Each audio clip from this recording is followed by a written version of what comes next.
আচ্ছা, আজকে আমরা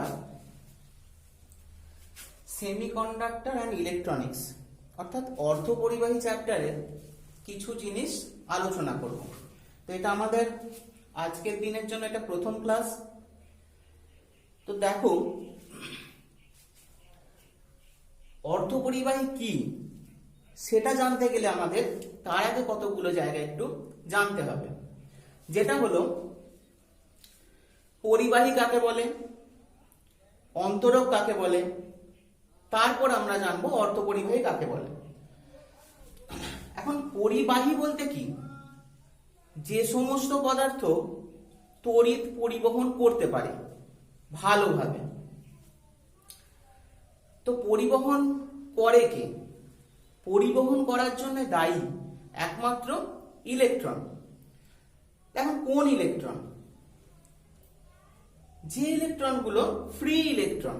তাহলে আগে প্রথমে জানতে হবে যে ফ্রি ইলেকট্রন জিনিসটা কি। দেখো, ধরো এটা একটা অ্যাটম আমি দেখাচ্ছি, এটা মনে করো অ্যাটমের নিউক্লিয়াস। তাহলে নিউক্লিয়াসের চারিদিকে ইলেকট্রনগুলো বিভিন্ন রকম কক্ষপথে আবর্তন করে। সেটা বৃত্তাকার হতে পারে, উপবৃত্তাকার হতে পারে, বিভিন্ন রকম কক্ষপথে কিন্তু আবর্তন করে। স্ফেরিক্যাল হতে পারে। তো সেইগুলো পরবর্তী আলোচনার বিষয়।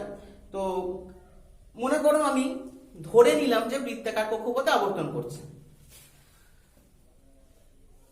এইভাবে।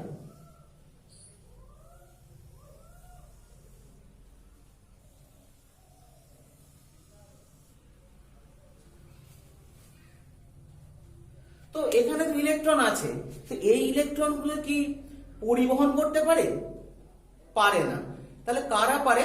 না, ফ্রি ইলেকট্রন। ফ্রি ইলেকট্রন কি করে তৈরি হয়?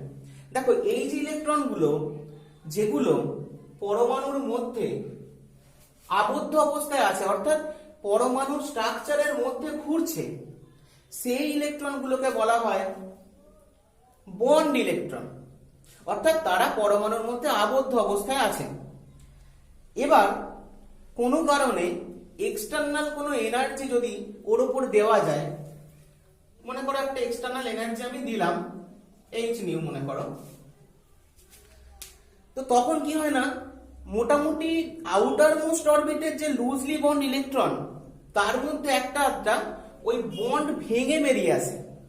অর্থাৎ মনে করো এইটা আউটার মোস্ট অরবিটের সব থেকে দুর্বল ভাবে আবদ্ধ ইলেকট্রন, যেটা ওই বন্ধন ছেড়ে বেরিয়ে চলে এলো। মনে করো ইলেকট্রনটা এখানে বেরিয়ে চলে এলো, কিন্তু সেটা পরিবেশের মধ্যে মিলিয়ে গেল না।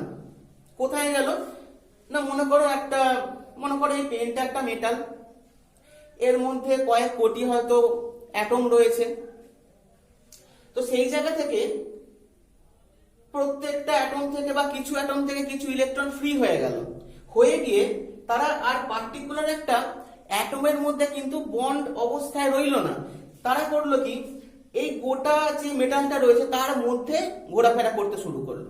এবার ধরো কয়েক কোটি যখন অ্যাটম রয়েছে, তার থেকে কয়েক কোটি ইলেকট্রন বেরোলো, সেই ইলেকট্রনগুলো কিন্তু ওর মধ্যেই ঘোরাফেরা করতে রইলো, আলাদাভাবে কিন্তু কোনো অ্যাটমের মধ্যে বন্ড অবস্থায় রইল না, কিন্তু তারা পরিবেশও চলে গেল না।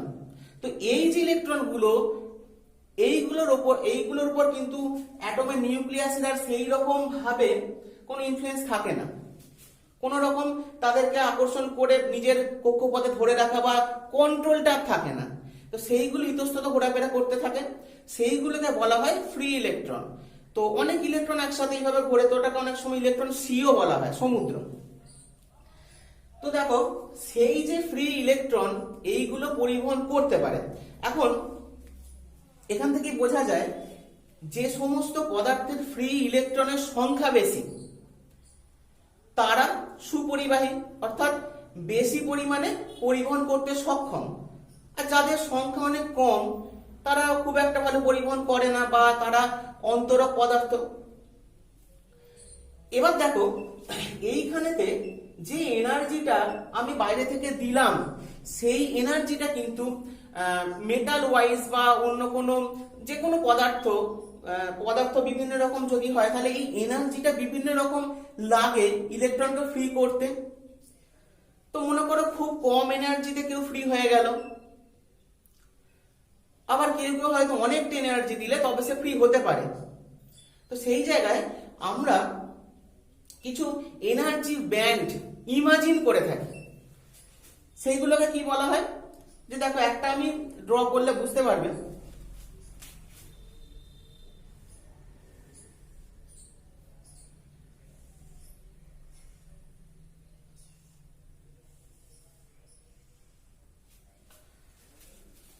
দেখো আপার ব্যান্ডটাকে বলা হয় কন্ডাকশন ব্যান্ড,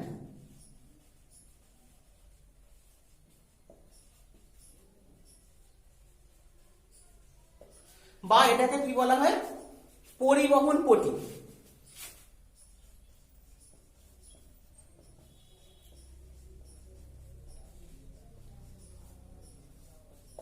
আর লোয়ার ব্যান্ডটাকে বলা হয় ভ্যালেন্স ব্যান্ড বা যোজ্যতা পটি।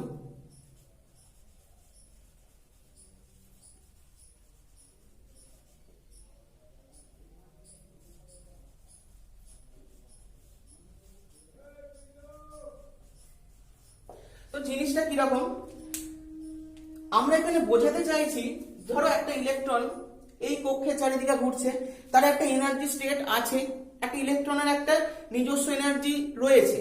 তো সেই এনার্জিটা মনে করো 5 ইলেকট্রন ভোল্ট মনে করো, তাহলে 5 ইলেকট্রন ভোল্ট এনার্জিটা মনে করো এই স্টেটটা দিয়ে আমি রিপ্রেজেন্ট করছি।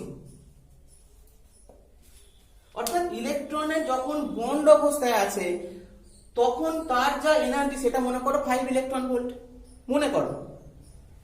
এবার তাকে আমরা বাইরে থেকে খানিকটা এনার্জি দিয়ে ফ্রি করে দিয়েছি, তাহলে বাইরে থেকে যদি একটা এনার্জি দিয়ে থাকে, মনে করো 1 ইলেকট্রন ভোল্ট এক্সট্রা এনার্জি আমি দিয়েছি, তাহলে সেই ইলেকট্রনটার টোটাল এনার্জি তখন হয়ে গেল মনে করো 6 ইলেকট্রন ভোল্ট, সেটা দিতে সে ফ্রি হয়ে গেছে, অর্থাৎ সে পরিবহন করতে সক্ষম। দেখো সেই কারণে কন্ডাকশন ব্যান্ডে চলে গেছে, অর্থাৎ মানে ওই 1 ইলেকট্রন ভোল্ট এক্সট্রা এনার্জি নিয়ে সে ফ্রি হয়ে গেছে, অরবিট থেকে বিচ্ছিন্ন হয়ে গেছে, এবং সে তখন পরিবহন করতে সক্ষম অবস্থায় পৌঁছে গেছে। অর্থাৎ তার এনার্জি স্টেটটা তখন মনে করো 6 ইলেকট্রন ভোল্ট পেয়ে সে ফ্রি হয়ে গিয়ে পরিবহন করতে সক্ষম, সেই জন্য তার এনার্জি স্টেটটাকে তখন বলা হবে কন্ডাকশন ব্যান্ডে শিফট করে গেছে বা পরিবহন পটিতে সে চলে গেছে। অর্থাৎ পরিবহন পটি মনে করো এটা 6 ইলেকট্রন ভোল্ট। তাহলে দেখো এই স্টেটটা লোয়ার স্টেট, এনার্জি কম 5 ইলেকট্রন ভোল্ট, এই স্টেটটা হায়ার স্টেট, এনার্জি মনে করো 6 ইলেকট্রন ভোল্ট। কতটা এনার্জি সে নিয়ে গেল 1 ইলেকট্রন ভোল্ট। তো অর্থাৎ তাকে ভাবতে পারো এইরকম যে 5 ইলেকট্রন ভোল্টে যখন ইলেকট্রনটা ছিল তখন সে ভ্যালেন্স ব্যান্ড বা যোজ্যতা পটিতে ছিল, অর্থাৎ সে পরমাণু চারিদিকে আবর্তন করছিল, বন্ড অবস্থায় ছিল, তাকে এক্সট্রা 1 ইলেকট্রন ভোল্ট এনার্জি দেওয়ার ফলে সে কিন্তু ফ্রি হয়ে গিয়ে কন্ডাকশন করতে পারে। অর্থাৎ যেন মনে করা হচ্ছে এই ইলেকট্রনটা 1 ইলেকট্রন ভোল্ট এক্সট্রা এনার্জি নিয়ে কন্ডাকশন ব্যান্ডে শিফট হয়ে গেল, এবার সে পরিবহন করতে সক্ষম। এবার দেখো এখানে হয়তো 1 ইলেকট্রন ভোল্ট নিয়ে সে পরিবহন করতে পারে একটা পার্টিকুলার মেটেরিয়ালের জন্য, ধরো মেটেরিয়ালটাকে চেঞ্জ করা হলো, তখন দেখা গেল হয়তো যে তাকে ভ্যালেন্স ব্যান্ড থেকে কন্ডাকশন ব্যান্ডে যেতে হলে তার হয়তো 2 ইলেকট্রন ভোল্ট এনার্জি দরকার পড়বে, তাহলে তার ক্ষেত্রে কিন্তু এই গ্যাপটা অনেক বেশি। অর্থাৎ এই গ্যাপটা এই প্রথম ক্ষেত্রে মনে করো 1 ইলেকট্রন ভোল্ট, সেকেন্ড মেটেরিয়ালের জন্য মনে করো 2 ইলেকট্রন ভোল্ট, তাহলে দেখো তার জন্য ব্যান্ড গ্যাপটা বেড়ে যাচ্ছে। তো এই যে গ্যাপটা, এই ব্যান্ড গ্যাপটা, এটাকে বলা হয় ফরবিডেন এনার্জি গ্যাপ, বা এটাকে বলা হয় নিষিদ্ধ অঞ্চল। নিষিদ্ধ অঞ্চল।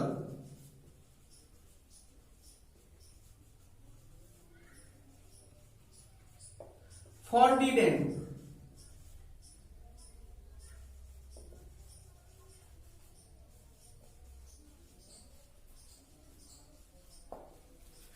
অর্থাৎ ভ্যালেন্স ব্যান্ড থেকে ইলেকট্রন ফরবিডেন এনার্জি গ্যাপ পেরিয়ে কন্ডাকশন ব্যান্ডে শিফট হয়, তারপর সে পরিবহন করতে পারে।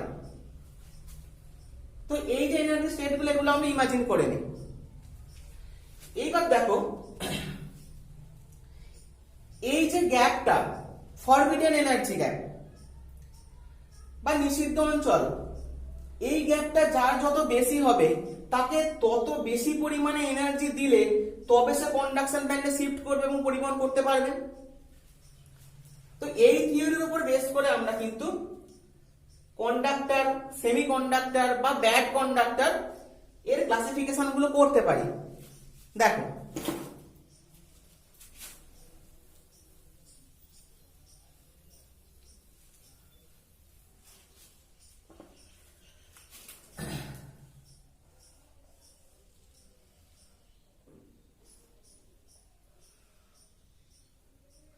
আমি কন্ডাকশন ব্যান্ডটা সিবি লিখছি, কন্ডাকশন ব্যান্ড, ভ্যালেন্স ব্যান্ড।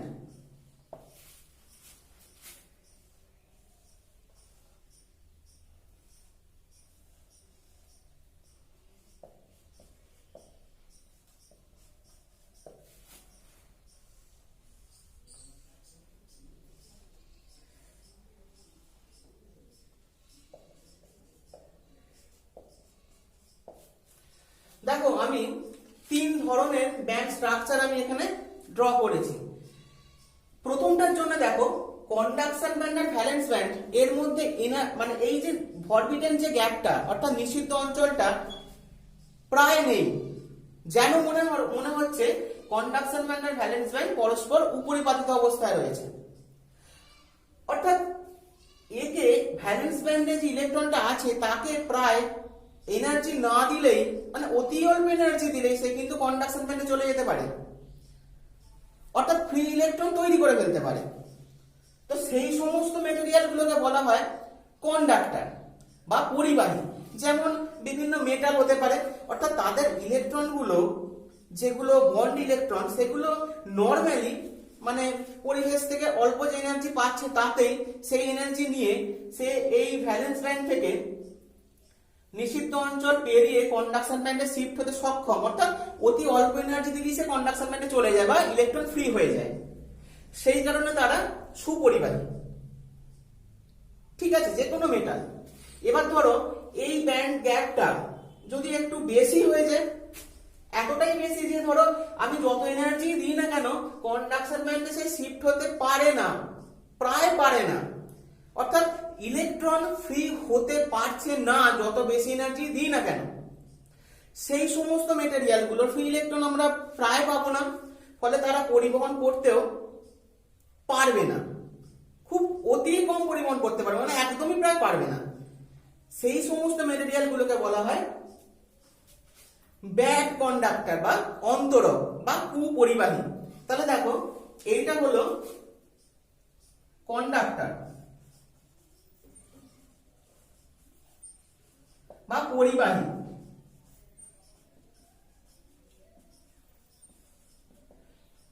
এটা হলো কি ব্যাড কন্ডাক্টর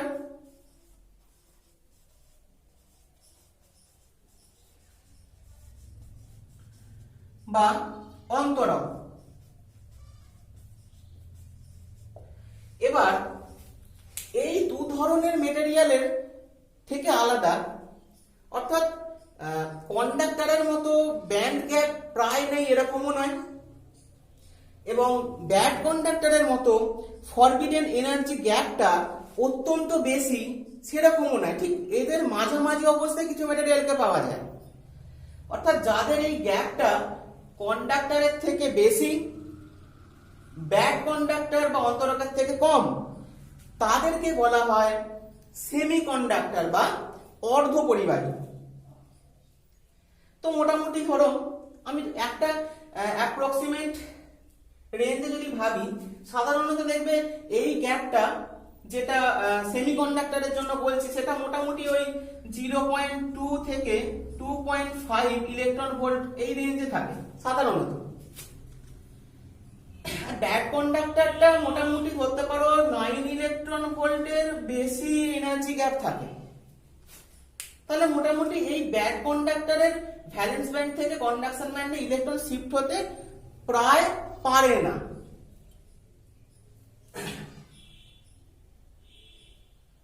তো এই গেল মোটামুটি ব্যান্ড থিওরি অনুযায়ী পরিবাহী, অন্তরক এবং অর্ধপরিবাহীর একটা ধারণা।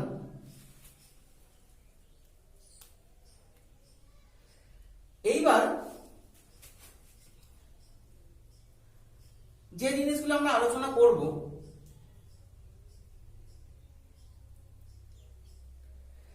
যে অর্ধপরিবাহী, এইটার উপর আমরা ফোকাস করব। তো দেখো নরমালি দুটো, একটা মনে করো জার্মেনিয়াম, সিলিকন, এদের দুজনেরই ভ্যালেন্সি 4 বা যোজ্যতা 4। তো এই দুজন বা এই দুটো মেটেরিয়াল কিন্তু সাধারণভাবে অর্ধপরিবাহী কাজ করে। তো পিওর জার্মেনিয়াম বা সিলিকন এইগুলোকে বলা হয় ইন্ট্রিনসিক সেমিকন্ডাক্টর বা বিশুদ্ধ বা স্বকীয় অর্ধপরিবাহী। এর মধ্যে কোনো রকমের অন্য কোনো ইম্পিউরিটি মেশানো নেই, সেই অবস্থায় এগুলোকে বলা হয় পিওর বা ইন্ট্রিনসিক সেমিকন্ডাক্টর বা বিশুদ্ধ বা স্বকীয় অর্ধপরিবাহী। এবার একটা জিনিস খেয়াল করে দেখো, নরমালি আমরা জানি যে পরিবাহী পদার্থ, মনে করো একটা মেটালিক ওয়্যার, তার মধ্য দিয়ে যখন কারেন্ট ফ্লো করে, সেটা যদি উত্তপ্ত হয়ে যায় তাহলে তার রেজিস্ট্যান্স বাড়ে, অর্থাৎ সেক্ষেত্রে তার পরিবহন করার ক্ষমতা কমে যায়। কিন্তু অর্ধপরিবাহীর জন্য দেখো খেয়াল করো, কোনো কারণে যদি টেম্পারেচার রাইজ করে, সেক্ষেত্রে কি হবে বলতো, তাহলে ওই টেম্পারেচার মানে একটা এনার্জি নিয়ে কিছু ইলেকট্রন ভ্যালেন্স ব্যান্ড থেকে কন্ডাকশন ব্যান্ডে শিফট করে যাবে, যার ফলে কিন্তু পরিবহন ক্ষমতা বৃদ্ধি পাবে, অর্থাৎ রেজিস্ট্যান্স কিন্তু কমে যাবে। অর্থাৎ এই ক্ষেত্রটা পরিবাহী এবং অর্ধপরিবাহী সম্পূর্ণ বিপরীত আচরণ করে। বোঝা গেল? আচ্ছা, এইবার আমরা আসব ইম্পিউরিটি যুক্ত সেমিকন্ডাক্টর বা অবিশুদ্ধ অর্ধপরিবাহী, যেটা আমাদের বিভিন্ন প্রয়োজনে দরকার পড়ে। সেই জিনিসটা কি দেখা যাক।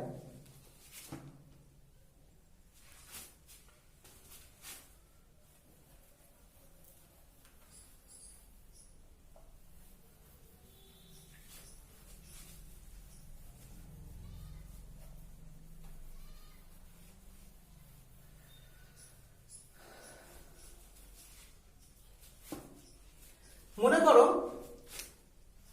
আমি একটা জার্মেনিয়াম বা সিলিকনের একটা ক্রিস্টাল স্ট্রাকচার নিয়েছি। মনে করো এখানে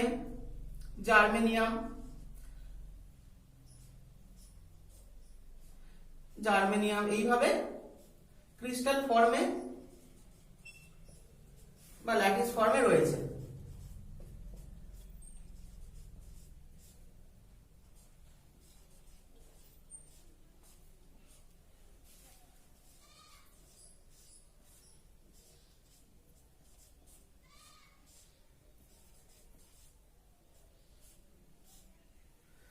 অর্থাৎ অনেক জার্মেনিয়াম অ্যাটম একটা সুন্দর ল্যাটিসের মধ্যে সাজানো রয়েছে।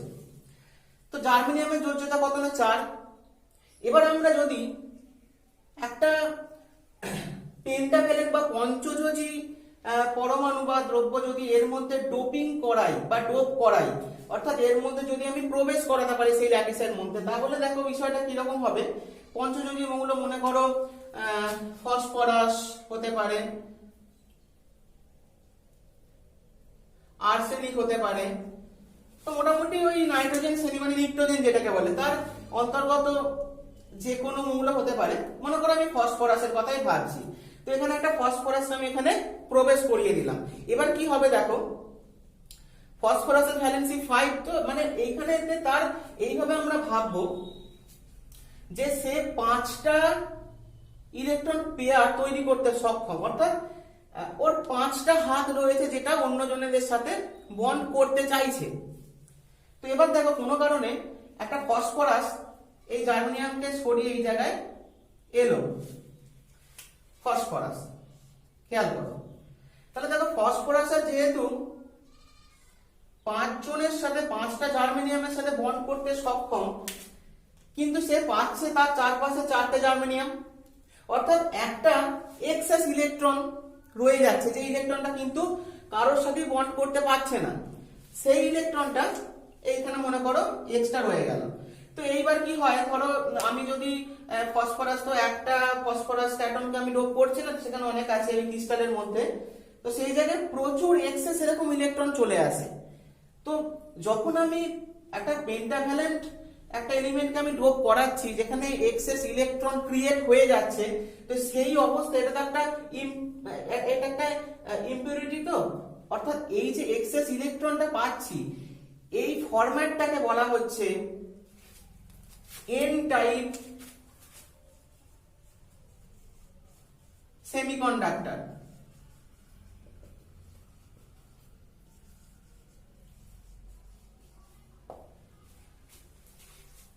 অর্থাৎ যেখানে এক্সেস ইলেকট্রন তৈরি হয়ে যাচ্ছে।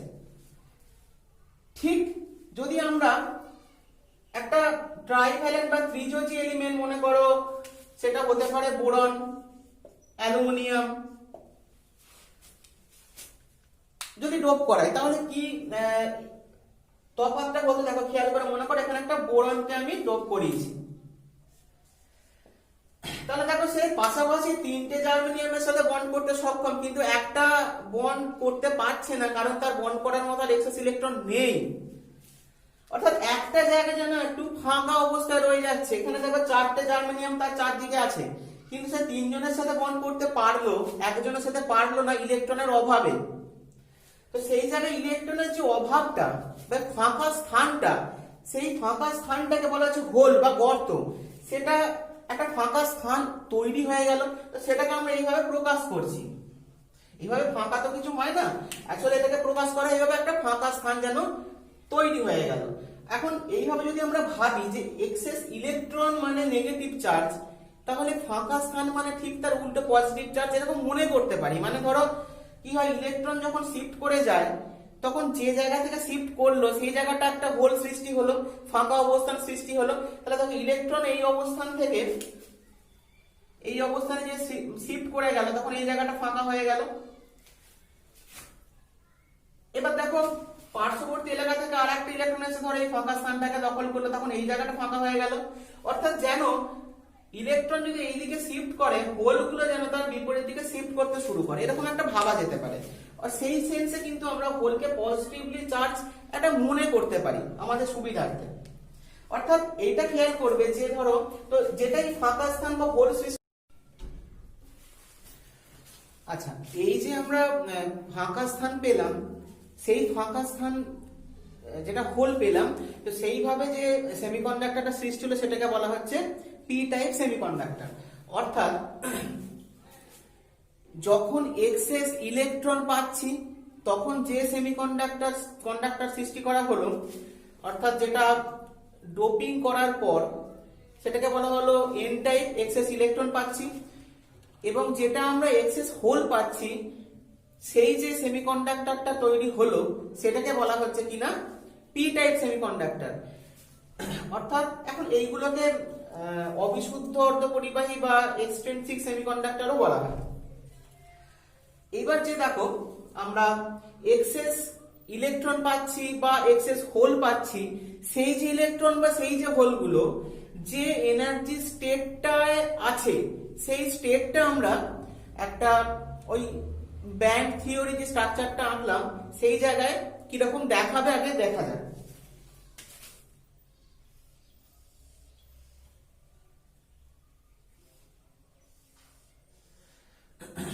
এটা কন্ডাকশন ব্যান্ড, এটা ভ্যালেন্স ব্যান্ড।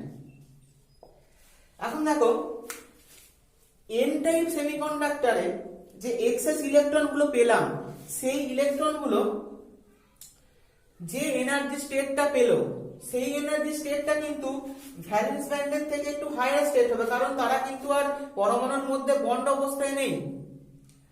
কিন্তু কন্ডাকশন ব্যান্ড পর্যন্ত যেতে পারবে না, ঠিক তার আগের অবস্থায় থাকবে। অর্থাৎ মোটামুটি ভাবে এইরকম একটা লেভেল আমরা পাবো। সেই ইলেকট্রনগুলো, এন টাইপের ফলে সৃষ্ট যে ইলেকট্রনগুলো। তো এই যে এনার্জি লেভেলটা, এই লেভেলটাকে বলা হয় ফার্মি লেভেল এনার্জি বা ফার্মি স্তর।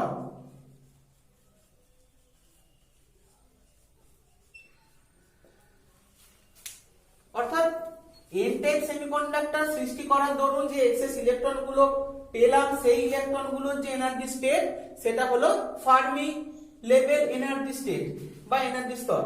এবার দেখো, যদি ডোপিং বেশি হয়, বেশি পরিমাণে ইলেকট্রন তৈরি হবে, তো সেক্ষেত্রে ফার্মি লেভেলটা কিন্তু কন্ডাকশন ব্যান্ডের দিকে শিফট করবে, এন টাইপের জন্য বলছি। ঠিক একই রকম ভাবে পি টাইপের জন্য ফার্মি লেভেলটা যে এনার্জি স্টেটটা, সেটা ওই হোল গুলোর যে এনার্জি স্টেটটা পাচ্ছে, তো সেই এনার্জি স্টেটটা সেটাও ফার্মি লেভেল, সেটা কিন্তু মোটামুটি একটু ভ্যালেন্স ব্যান্ডের দিকে সরে থাকবে। একই রকম ভাবে যদি ডোপিং বৃদ্ধি করা হয়, সেটা কিন্তু ভ্যালেন্স ব্যান্ডের আরো কাছে শিফট করবে। অর্থাৎ মাঝামাঝি যে এই যে এনার্জি লেভেলটা পেলাম আমরা একটা এক্সট্রা, সেটাকে বলা হচ্ছে ফার্মি লেভেল এনার্জি। এবারে দেখো, আমরা এই যে সেমিকন্ডাক্টর তৈরি করলাম পি টাইপ বা এন টাইপ, সেখানে কারেন্ট ফ্লো কি করে করতে পারে, অর্থাৎ যদি আমি সেগুলোকে ব্যাটারিতে যুক্ত করি, অর্থাৎ বায়াস কন্ডিশনে নিয়ে আসি, সেই জায়গায় সেমিকন্ডাক্টরটা কিভাবে কাজ করে। দেখো, মনে করো এটা একটা এন টাইপ সেমিকন্ডাক্টর।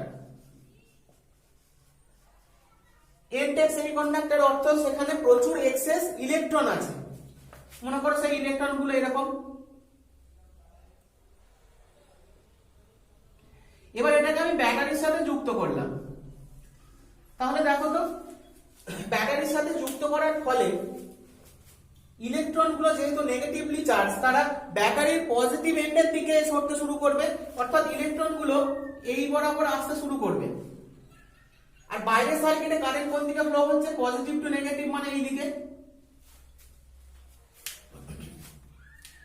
এবার ইলেকট্রন যেদিকে শিফট করে, কারেন্ট ফ্লো ঠিক তার অপোজিট দিকে হয়। অর্থাৎ এন টাইপ সেমিকন্ডাক্টরের মধ্যে কারেন্টের ডিরেকশন কিন্তু আমরা এই দিকেই পাবো, অর্থাৎ ইলেকট্রন ফ্লো এর বিপরীত দিকে।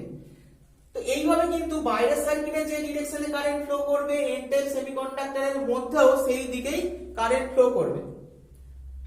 এবার যদি এটা পি টাইপ হয়,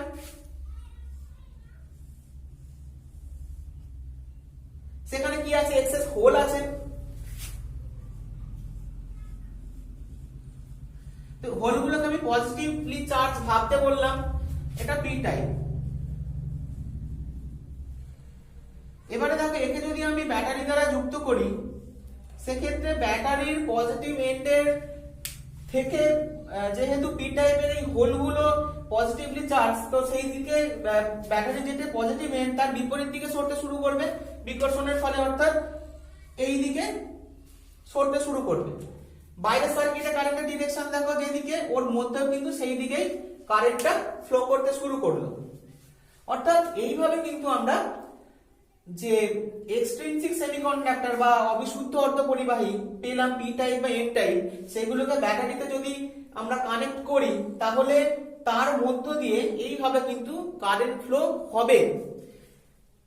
কারণ তার মধ্যে ক্যারিয়ার হিসেবে কাজ করছে এন টাইপের জন্য এক্সেস ইলেকট্রন গুলো এবং পি টাইপের জন্য এক্সেস হোল গুলো।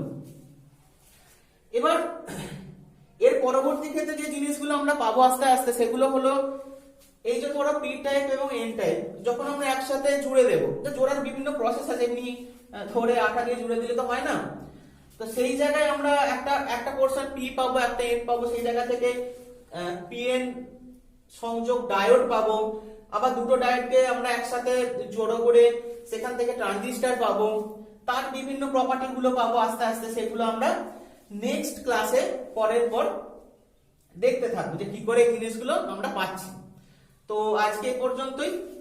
নেক্সট ক্লাসে আমরা ট্রানজিস্টর বা ডায়োড, বাকি ধরো ওখানে আরো একটা জিনিস রয়েছে যেমন অর্ধ তরঙ্গ একমুখী কারক, পূর্ণ তরঙ্গ একমুখী কারক, এই সমস্ত জিনিসগুলো আমরা পরপর আলোচনা করব।